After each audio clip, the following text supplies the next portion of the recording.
The tactics of the Prime Minister deciding to call an election some 8 months before it is officially time to have that election. The numbers go as this when it comes to the election, by the way. It's 226 days to go, and for those that are real super nerds, it's 5,446 hours until the polls close.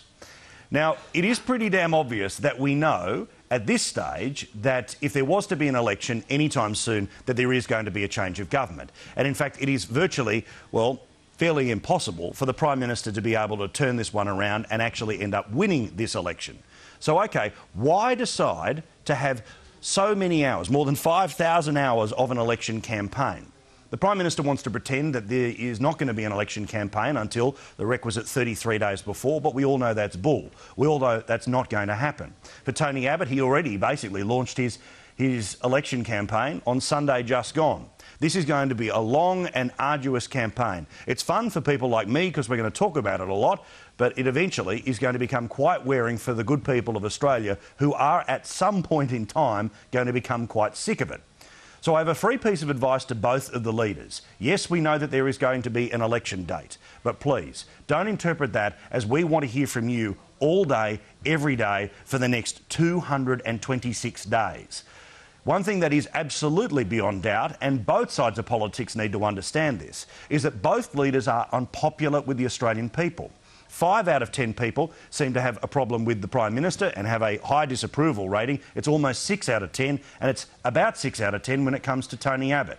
So perhaps at times silence might be the best form of campaigning. But I must say well done to the Prime Minister for making the announcement clear, and we now know what the election date is going to be.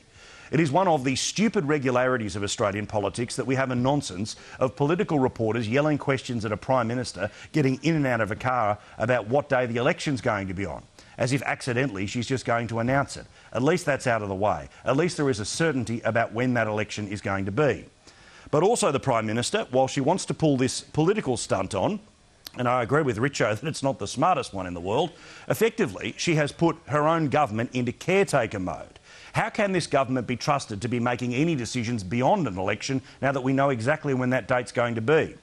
And now that an election date has also been set in stone, I call on the Prime Minister to tomorrow morning at 9 o'clock pick up the phone and cancel those faux political ads that we, the taxpayer, are paying for.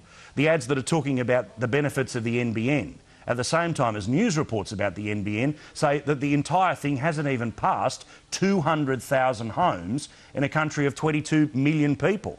And what about the back-to-school bonus ads that have been running endlessly on FM radio and here on television as well? This is $5 and a bit million worth of advertising to tell people about a bonus that they don't even have to apply for. It turns up in their bank account. Prime Minister, there is a thing called email. It doesn't cost $5 and a bit million to get the message out. That's the challenge for the Prime Minister. It's one thing to have a long campaign. It's one thing to decide to try to shock the political world and announce an election some 5 and a bit thousand hours away. But please, do us all a favour of not insulting our intelligence. This is now a caretaker government, and do not insult the public by using our money to try to buy our votes through rather blancmange advertising.